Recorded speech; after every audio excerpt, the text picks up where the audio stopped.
Some people hide secrets. Others live a double life. I had no idea which one she was until that night. Stay tuned for the full story, and if you love shocking real-life betrayals, subscribe now so you never miss a new story. I never expected to find out the truth this way. One moment I was the happiest guy in the world, and the next, everything I believed in came crashing down. It all started a few weeks ago when I noticed subtle changes in her behavior. She was always glued to her phone, smiling at messages she never wanted to share. Our late-night talks turned into cold, one-word responses, and suddenly she was too busy for our usual dates. At first, I brushed it off. Maybe she was just stressed. Maybe she needed space. But deep down, something felt wrong. The way she avoided eye contact, how she suddenly started dressing up more but never for our dates, there were signs, but I ignored them. Then came the night that changed everything. She had told me she was staying in, too tired to go out. I believed her. But an hour later, my friend sent me a message that sent chills down my spine. "Hey, isn't this your girlfriend?" Attached was a picture. A restaurant. Dim lighting. A cozy corner table. And her sitting across from someone else. My heart started pounding. Maybe it was innocent. Maybe it was a misunderstanding. But then I zoomed in. The way she leaned in, the way they laughed, it wasn't just dinner. It was something else. I had a choice: sit at home and overthink, or find out the truth for myself. I grabbed my keys and drove to the restaurant. The moment I walked in, I scanned the tables. My stomach tightened when I saw them. She was right there, in front of me, laughing like nothing else in the world mattered. And then he reached across the table and took her hand. Everything inside me froze. The girl I loved. The one who promised me forever. Sitting there, looking at another guy the way she used to look at me. I could have confronted her right then and there. I could have made a scene. But instead, I did something she never saw coming. I pulled out my phone and took a picture. Not to send it to her. Not to post it online. But to remind myself of this moment, because from this second forward, everything was going to change. And she had no idea what was coming next. I didn't leave the restaurant right away. Instead, I found a spot near the bar, just far enough that she wouldn't notice me, but close enough to see everything. I wanted to observe, to let the reality of the situation sink in before I made my next move. My mind was racing, but I kept my expression neutral, trying not to give myself away. She looked happy. Not just casual, friendly happy, but the kind of happy I hadn't seen in months. The way she leaned in, the way she played with her hair while he spoke, the way she laughed at things he said, it was all too familiar. I had seen her do the same with me when we first started dating. But now I was on the outside looking in, watching her give that same affection to someone else. I gripped my phone, my fingers tightening around it. Every part of me wanted to walk up to that table and call her out, to demand answers, to see the look on her face when she realized she had been caught. But deep down, I knew that wouldn't be enough. I didn't just want answers. I wanted the truth. And I wanted her to feel the weight of what she had done. Instead of reacting in the moment, I forced myself to think. I needed more than just one picture. Maybe this was the first time, maybe it wasn't. I needed proof. Real, undeniable proof. If she had been lying to me for weeks, I needed to know exactly how deep the betrayal went. I waited until they finished their dinner, watching as they got up from the table. She reached for his arm as they walked out, and that was all the confirmation I needed. This wasn't just a friendly dinner. This was something much bigger. I followed them outside, keeping my distance as they walked down the street. My pulse was racing, my hands felt clammy, but I kept moving. They didn't even check their surroundings. It was like I didn't exist to her anymore. Like our relationship was already a thing of the past. They stopped at a parking lot. He led her to a car I had never seen before. That was another clue.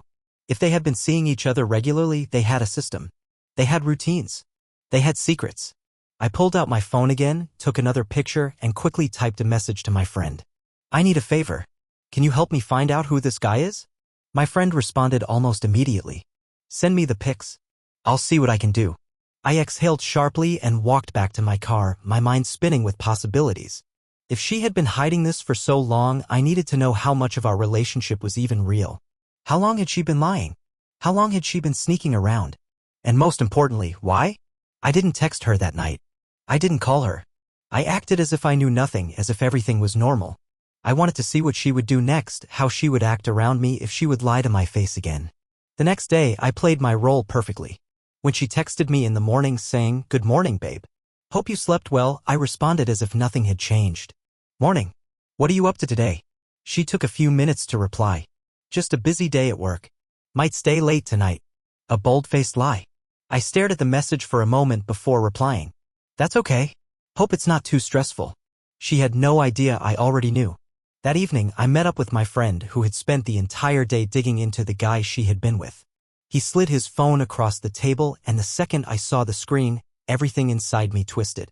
I knew him. I didn't just know him, I had met him before.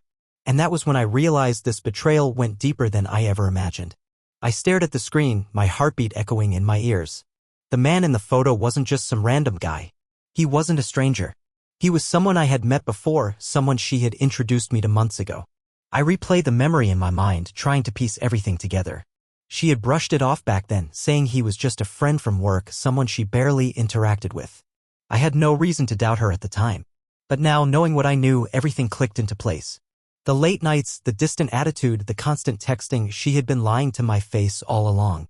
My friend leaned forward, watching my reaction. Yeah, I figured you might recognize him. Turns out he's not just some coworker. They've been meeting up for weeks. Maybe longer. He scrolled through his phone, showing me more pictures. Different locations, different nights, different excuses she had fed me. It wasn't just a one-time mistake. It wasn't just some fling. This had been going on behind my back for a while, and I had been blind to it. A mix of emotions surged through me: anger, betrayal, disbelief. But more than anything, I felt clarity. I knew what I had to do. I need more proof, I said, my voice steady despite the storm inside me. I want to see just how deep this goes. Over the next few days, I acted like nothing had changed. When she texted, I responded. When she called, I picked up. I even met up with her like usual, pretending to be the same trusting boyfriend she had been deceiving all this time. And every single moment felt like a test, like she was daring me to catch her, like she believed she was untouchable. But I was always one step ahead. I tracked her excuses, noting when she claimed to be working late, when she said she was going to bed early. I knew better now. Every lie she told, I countered it with more evidence. Photos, locations, phone records.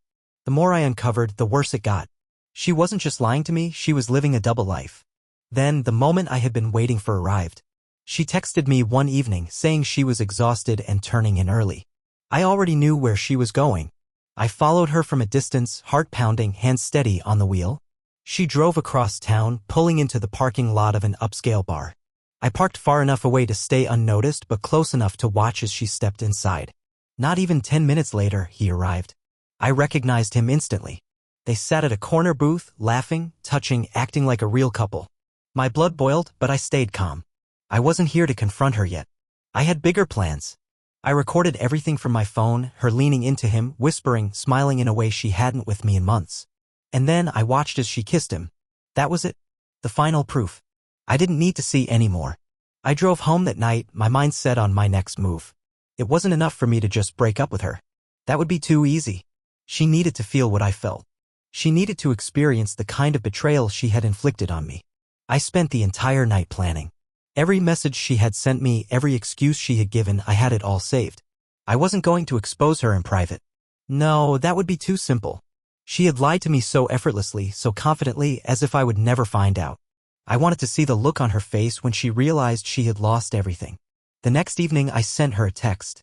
Hey, let's have dinner tomorrow. I have something important to tell you. She responded almost immediately. Sounds perfect. Can't wait. Love you. The audacity. She had no idea what was coming. The next 24 hours felt like the calm before the storm. I went through my day as usual, responding to her messages, keeping up appearances, and making sure she had no clue what was about to happen. Every time I saw her name pop up on my phone, a wave of anger threatened to rise, but I swallowed it down. I had to play the part just a little longer. She thought everything was normal. She thought she had me wrapped around her finger, blind and clueless. That made what I was about to do even more satisfying. I spent the evening finalizing my plan, going over every detail to make sure nothing could go wrong. This wasn't just about confronting her. It wasn't just about ending things. I wanted her to experience the same pain, the same shock, the same complete and utter betrayal that I had felt when I saw her with him. I wanted her to remember this night for the rest of her life. The next evening, I arrived at the restaurant early. It was one of her favorites, a place we had been to many times before. I chose a table near the center of the room, somewhere public, somewhere she couldn't escape easily. Then I set everything up. She arrived right on time, smiling like she always did, completely unaware of what was coming. She walked over, kissed my cheek, and sat down across from me. You look great, she said, reaching for the menu like it was just another date night. I've been looking forward to this all day. I forced a smile. Yeah, me too. She started talking about her day, telling me about how work had been stressful and how she was so glad we could have this time together. I nodded along, pretending to listen, waiting for the right moment. I could barely focus on her words, knowing they were all lies. Then, as she took a sip of her drink, I leaned forward slightly and spoke in a calm, measured voice. So, how long have you been seeing him? The glass froze halfway to her lips. For a split second, her expression didn't change, but I saw the flicker of something in her eyes. Panic. Shock. A split-second calculation, trying to figure out what I knew, how much I had discovered. She forced a laugh, setting the glass down. What are you talking about? I pulled out my phone and slid it across the table. Her face drained of color as she looked at the screen. The photos. The videos. The timestamps. Every lie, every excuse, every night she had spent with him, it was all there. Undeniable. I watched as she struggled for words, her hands trembling slightly. I can explain, she stammered. I leaned back in my chair, folding my arms. Go ahead. I'd love to hear it. She opened her mouth, but no words came out. Because there was nothing to say. She had been caught, completely and utterly exposed. The silence stretched between us. People at nearby tables had started to notice, sensing the tension. She swallowed hard, then tried again. It wasn't. Don't, I cut her off. My voice was calm, steady. Just don't. Her eyes filled with tears, but I felt nothing. No sympathy, no sadness. Just the cold satisfaction of knowing that for the first time she was the one feeling betrayed. I took a deep breath and stood up. We're done, I said simply. Don't call me. Don't text me. Lose my number. I turned to leave, but before I walked away I said one final thing. Oh, and by the way, he's not as loyal as you think. She blinked, confused. But I didn't stay to explain. I had done my own digging, and let's just say the guy she had risked everything for? He wasn't exactly the faithful type either. She would find that out soon enough. As I walked out of the restaurant, I felt lighter than I had in weeks. She had played her game, but in the end, karma had caught up to her. And I didn't need revenge. She had destroyed herself.